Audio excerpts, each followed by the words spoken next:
Hello, everyone, and welcome to The Well-Rounded Saxophonist, a podcast that aims to provide valuable information to young saxophonists and music students in a digestible amount of time. I'm Owen Robinson, and today I will be interviewing Dr. Bob Eason, professor of saxophone at Stephen F. Austin State University in Nacogdoches, Texas. Dr. Eason, thank you so much for being on the show today. Hi, Owen. Thanks for inviting me. Absolutely. So the first question that I wanted to ask is, saxophonists talk about voicing all the time, but often have very different ways of practicing and explaining voicing. What are some exercises you use to work on voicing skills? I have a smattering of different approaches that I use for different students. One of my favorite ways of working on voicing is, of course, by using our overtones and to practice those. But what I found to be the difficult thing about overtone practice is for a lot of students who don't quite have the flexibility or really the awareness and control of all that's happening inside. I find that those students have issues separating jaw pressure from the overtone they're trying to produce, and so they bite harder and harder trying to get the thing to come out. And as anyone can tell you, the harder you bite, the less the overtone is actually going to come out. So sometimes I'll ask students to try to produce the overtones with a double lip embouchure, taking the jaw pressure out of the equation altogether. So that can be a really useful thing. And beyond that, practicing mouthpiece flexibility, trying to think about the different ways we produce mouthpiece pitches. Are we trying to use the voicing to force the pitch down to where we want it, or are we using the placement of our jaw to do a little bit of that work? Those are some of the ways that I work on it with my students.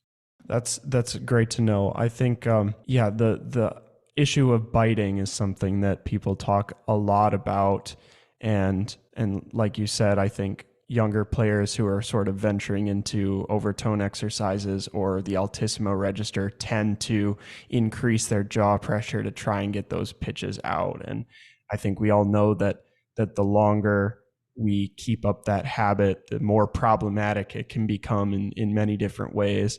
It's interesting that you bring up the double lip embouchure. I think that's, something that we implement maybe in long tones or scale work, but I haven't always necessarily thought of it as something that I would apply to my overtone practice, which I'll probably do that later today because it makes it makes a lot of sense. You're almost reducing that variable of jaw pressure. So essentially forcing yourself to relieve the pressure and involve the muscles in your throat and your mouth. Yeah, there's actually something I also meant to bring up earlier. Oftentimes, I'll try to get my students to mimic the sound of just blowing through the oral cavity with different tongue positions. I don't know if this is going to come across, Zoom very well, but having a really high back and middle of the tongue and trying to hear the overtones in that almost whistle, like. If a student just can't even make that sound, then there's a lot to kind of be discovered there, and that can be a really useful thing in trying to show students just like maybe how high the tongue should be or how raised different parts of the kind of internal anatomy should be. Yeah, absolutely. And I think, there are different schools of thought. I've heard teachers use syllabic examples, so actual specific syllables. And I think some teachers are more particular about that than others. I've heard, some teachers even just say, I don't necessarily think of it syllabically, but more like you said, like whistling, like almost like a spectrum or like a knob or a dial in a way. Yeah, the way that I try to play the instrument, I try to shape the air as much as possible before it gets to the mouthpiece, so that I don't have to really do anything here, and it's just the air is ready to go. That's a great way of thinking about it. Thank you. So my next question is, I think it goes without saying that studying music can be overwhelming at times. Balancing rehearsal time, classwork, and practice time can feel impossible. Are there any strategies that you have used to keep yourself organized and motivated? Well, I don't know about organized, but to stay motivated, I have hobbies, and I've had them the whole time I've been through college. So I think, carving out, even if it's just a little bit of time for yourself every day, that could be just like watching an episode of TV before you go to bed, or or reading a chapter of a book, something that's you have that's just for you and it's outside of the thing that we do every single day. I find that that adds a balance that we kind of have to have, or we can get into burnout territory. Um, so for me, hobbies are a really kind of useful thing, both in terms of just keeping our learning going, but also just, kind of protecting ourselves a little bit from the grind that it can be. Yeah, absolutely. I know they've definitely helped me. Like I really enjoy reading. Honestly, this summer I haven't gotten to a lot of TV. Like outside of saxophone, I've just been fishing a lot and reading. Those are kind of my favorite things to do, and it definitely helps me sort of, reset sometimes after a practice session, or if I go fishing early in the morning, then I kind of have the rest of the day and I've sort of already, done something for myself. So yeah, absolutely. That makes a lot of sense. Now, my third question, and this is a question that I always ask, is from a teacher's perspective, how do you strike the balance between encouragement and criticism while helping students reach their full potential as an artist? That's tough. I mean, I think all of us try really hard to find that balance. And of course, it's different with every student. I think a lot of it has to do with how well we know the students, how long we've known them.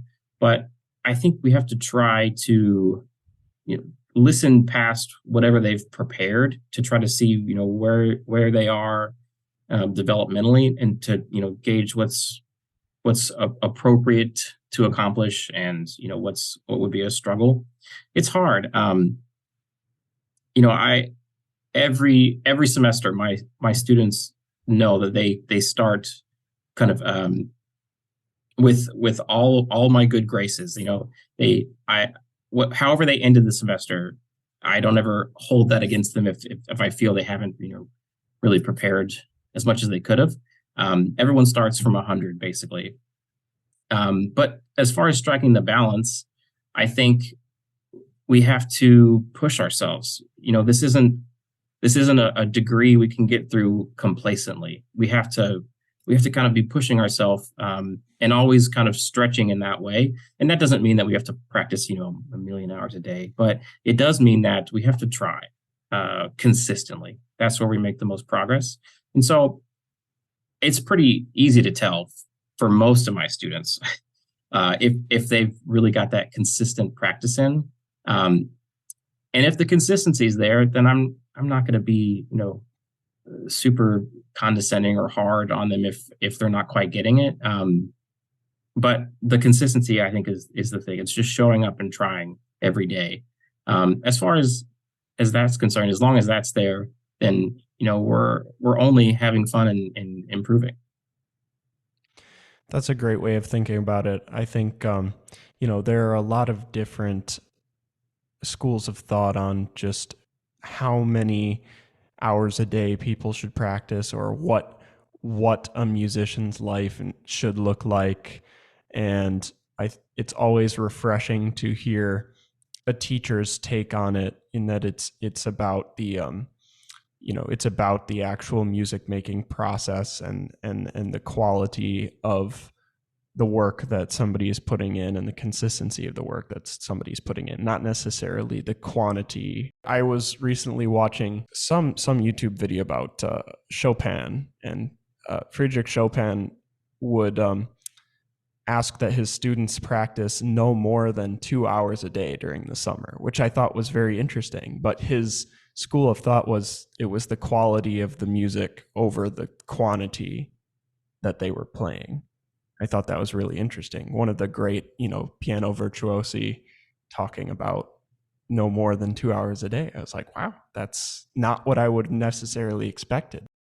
Yeah, I think my students have enough to practice that I don't, if they're really doing what they're supposed to be doing, and they're, working up their tempos every day, and they're, doing things in chunks, like the really kind of smart, systematic way of approaching learning repertoire.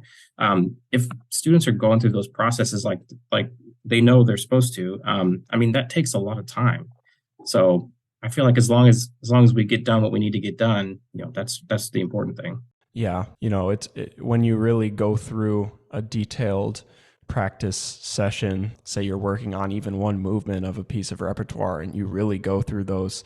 I really like to use my metronome with the dial, like the old school dial, and start it at 60 and then move it and then move, and that does take a lot of time. It's crazy if you start and then look at the clock and you've been playing the same, 8 measures, and you're like, wow, that just Yeah. took me 15 minutes, 20 minutes. And yeah, and I mean the scales too, like just getting through all the major, minor, harmonic minor, melodic minors were a big adjustment for me personally, just adjusting from the harmonic minor, and that took just many hours to get those acceptable. And it's good to hear that your school of thought is about enjoying the learning process and really just consistently putting yourself in the practice room and just committing yourself to the music daily. That's really inspiring. Yeah. So I realize I may be in the kind of minority, but I love to practice my instrument. Like I love it. I can't tell you how many times in undergrad and grad school when I would close down the music school at like 1 o'clock or 2 o'clock in the morning, whenever I get kicked out. I love it, and I know a lot of my students don't love it that much.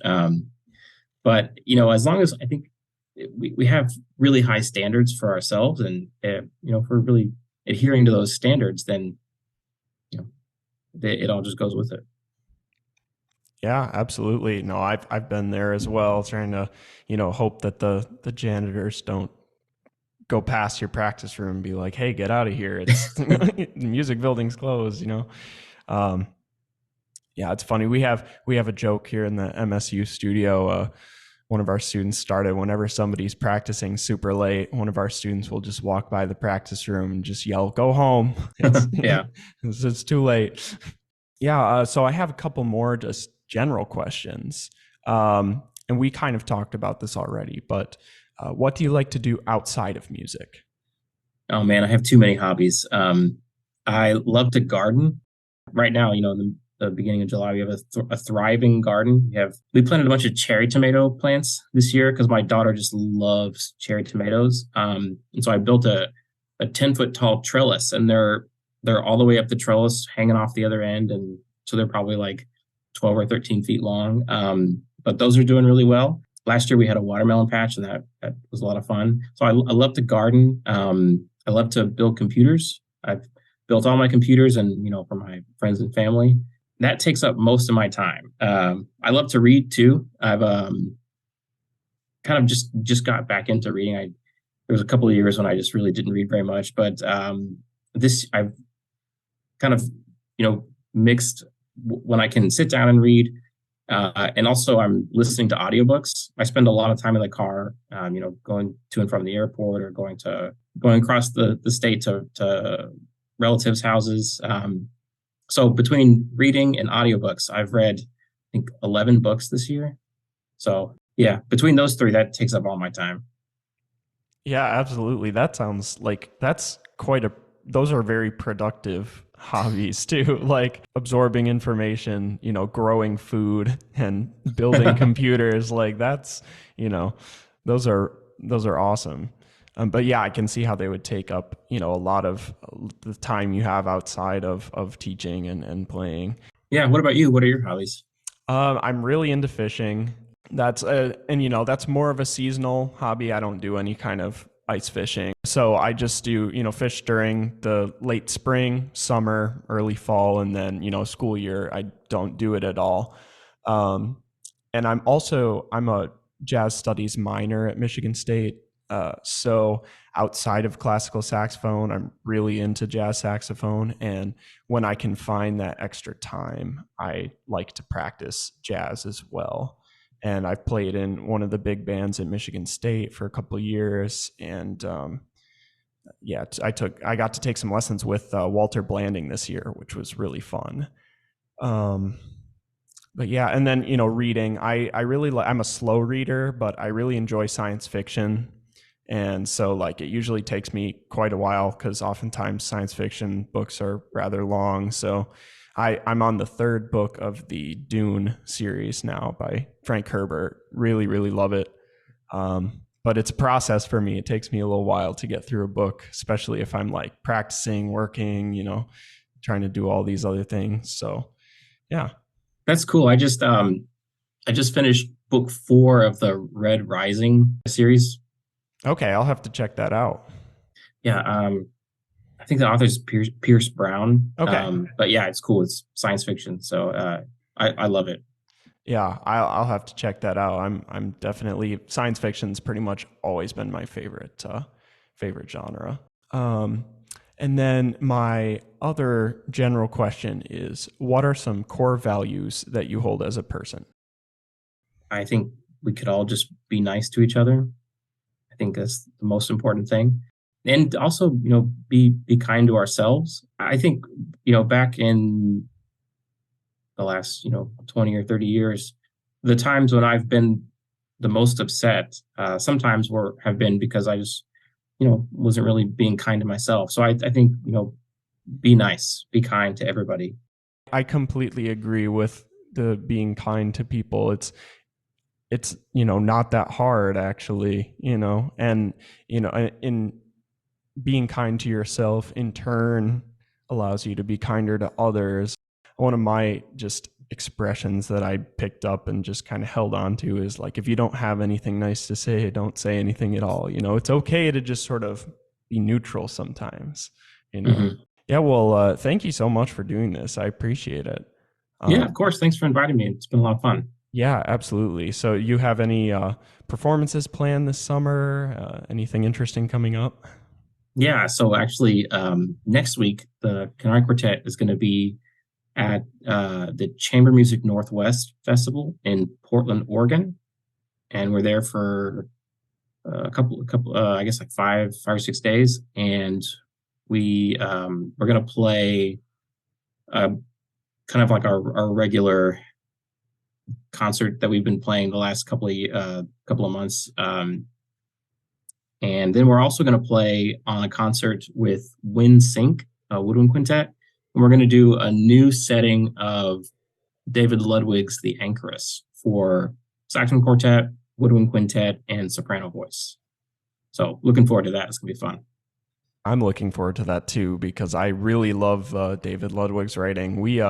My quartet played the Josquin Microludes last year, and then on my fall recital, that's one of my favorite, I think, quartet pieces that I've played, and he's just has a really unique take on composition, and like anything medieval or Renaissance influenced, like I really enjoy, and he's big on those more traditional styles. So I'm really looking forward to that. And that it'll be really cool to be in Oregon. I actually don't think I've ever been to Oregon, so We went out there. I guess it was in 2018. And it's still, in the middle of July. It's still pretty hot, but not as hot as Texas. So that'll be nice. thank you for listening. This concludes episode 11 of The Well-Rounded Saxophonist, featuring special guest Dr. Bob Eason, professor of saxophone at Stephen F. Austin State University. The music you heard in this episode was composed by Dorothy Chang, performed by Zachary Costello, alto saxophone, and Gyumi Ra, piano. I'm Owen Robinson, and this has been The Well-Rounded Saxophonist. Thank you for listening, and until next time, remember to practice smart and stay healthy.